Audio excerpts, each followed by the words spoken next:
Hey everyone, Sergio here with the Rideshare Guide. What do we say on Show Me the Money Club? Work smarter, not harder. If you aren't using the Solo app, which I have been for the past year and a half, you may be working a lot harder than you need to. Let's change that. Download the app, link your account where you can manage your income, track your expenses, as well as your taxes. Not only that, but you can plan by optimizing your time, make more money, and even guarantee your daily pay with guaranteed earnings. Download the Solo app today. Begin to work smarter, not harder. Link is in the description. Let's get back to it. All right, let's move on. Let's talk about why rideshare companies earn more than drivers. Why should they? Well, this is getting irritating now, Lyft. Seriously getting irritating, Lyft. I know we talked about this last week. We did. And this is, again, we're in the Buddha and Matt corner. Left corner Buddha, right corner Matt. This is round two. Come on, man. Come on, man. $139 charged to the rider. 57 external fees. That's okay, bullshit. So if we take 57 out of 139, Chris, it's what, 82, right? Mhm. So what's 70% of 82? About 50 some dollars. You know what I mean? Yep. So estimated Lyft fee, $44, and your driver made 3804. However, there will be a top off to 54. But as we know, the algorithm will fix that real quick. They're going to swap the external fees and the Lyft fee, and they're going to switch it a little bit. So then that way, the Lyft fee goes down and the external fees go up. Because that external fee number is not bloated enough. I don't know if they're all on vacation. Okay, at Lyft, I sent that to them. I go, explain this to me, please. Like, we did the segment. We did the segment on the 70-30 hocus pocus, how the external fees just kept going higher and higher after like the trip was over. I think here's the problem that I think I've figured out when it comes to you emailing Lyft or Uber. So you're emailing just Uber and Lyft. You're forgetting on the CC side of things, New York Times, Washington Post, Business Insider, Forbes, all of these other editorials that you could put that in there and say, hey, what is going on here? I thought you guaranteed that your drivers are going to make 70% of the fare after expenses. Why is this number changing after the fare? And, some of the reporters are going to be like, there's a story right here. Let's figure this out. How do you know that I'm not working on one? I didn't say that you weren't, but I think that they need to be, I think they need to see that. Because if I CC, they're going to see it. That's why. That's the point. Then they'll get back to you much quicker. No, they get back to me really seriously. But what they do is that I think everybody's on vacation now. Matt comes in with his jab. Matt goes, the approximate fair market value of the service is $139 is paid by the customer. The middleman stepped between the customer and the service provider and siphoned $100 out of the transaction, which is about right, actually. Yeah, $190, exactly $100.96.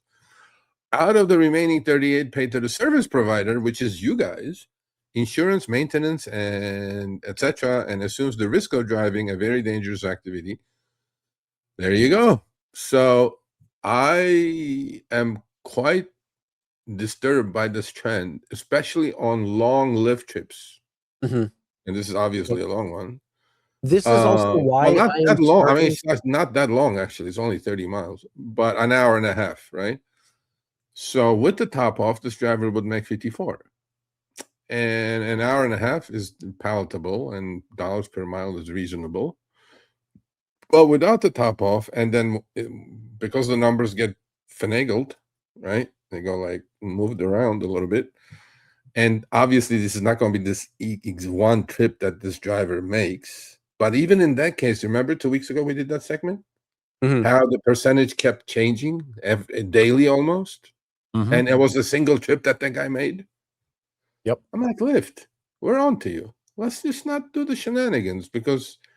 Jeremy, you got pissed off when I said hocus pocus. I mean, look at this thing, Jeremy. Come on, Jeremy. That is hocus pocus. And then so is this as well. I mean, so when Len was on previously, last week, he said that that Uber actually makes more money from screwing the driver than the passenger.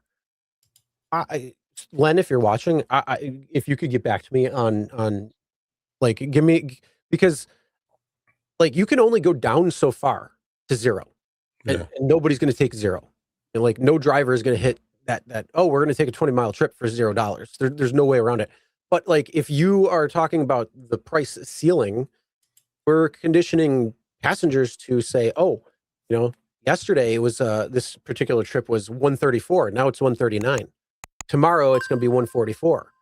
So we're conditioning the passenger. So you're raising the passenger side. So I would love if you could just explain that aspect to me a little bit more, because it seems like the ceiling is what's going to be raised higher than what the driver could potentially lose or make when it comes to a particular trip. So I mean, look, I hear you, but I think the more of these I see, where the person who's doing the actual work, who has his or her own external expenses. I mean, not Len, I'm sorry. That is why when we talked about last week, I said Len because we had him on last week, but we were talking about the gig bill. Drivers getting 75% of the fare. So not this external expense crap, not this Lyft fee crap or anything like that. That balances the marketplace where it should. The person who's doing the service is the person who's making the majority of the money, because they have the true external expenses, not commercial insurance. No, that's a cost of doing business. As you being the provider, if you don't like that, put it onto the driver where they can get their own commercial insurance. It's probably going to be a hell of a lot better. But the problem is you like to buy it low and sell it high and make a little bit of money there too. And don't tell me you're not, because we all know you are. Well, okay. So PCNZ2YM, we're in constant communication. They see all these screenshots. So on the live, we had only 30 minutes and there's no time to get stuck because I had my shit ready for 30 minutes. But they all look, they get all this, and I send them, we communicate quite often. And at some point, you know, it's going to come down to, hey, man, you know, we're on to you.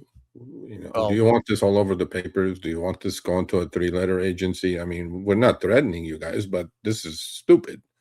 I mean, we're not stupid. We know math. This is not even PEMDAS. This is elementary school math here. So like, let's just not mess around too much. You know what I'm saying? So. Exactly. So we'll see what happens, but yeah, that gig bill, 75% I'll be capped at. So if it's 139, how much does that mean that the driver makes? North of 100. It's nice. I mean, then it's worth accepting everything. Yeah, exactly. I mean, hell, you remember back in the day when Uber and Lyft first started, you were doing 80-20. I mean, I remember taking rides and I'm like, I got paid that much for that ride. All right, let's go. Plus the quest, you know, 100 trips for $800 and all that stuff. You know? Plus all the people who were still customary to give you cash tips on top of, like this was before Uber would even allow tips, but you could still take cash tips. So people were still giving you cash tips on top of it. So it's like, damn, we're making some bang today. that's because Uber's Travis said tips are included. Yeah. But you have all the people who are customarily still tipping taxi drivers because taxi was still king at that point. Uber was just a small little baby, a little tree that was popping up before Lyft, tried siphoning off some of the water, but didn't really work. I agree. But so we'll get to the bottom of this because I'm seeing more and more of these. It's not kosher, Lyft. Let's not mess around. All right, thanks for watching. That short little clip was from our live stream, Show Me the Money Club with Sergio and myself, Tuesdays, 6 p.m. Eastern, 3 p.m. Pacific. Make sure you subscribe, turn on all notifications so you'll be notified when we go live, as well as all of our awesome content. Make sure to check out this video right here, which will take you to the entire live stream, or check out this video right there. All right, drive smart, everyone.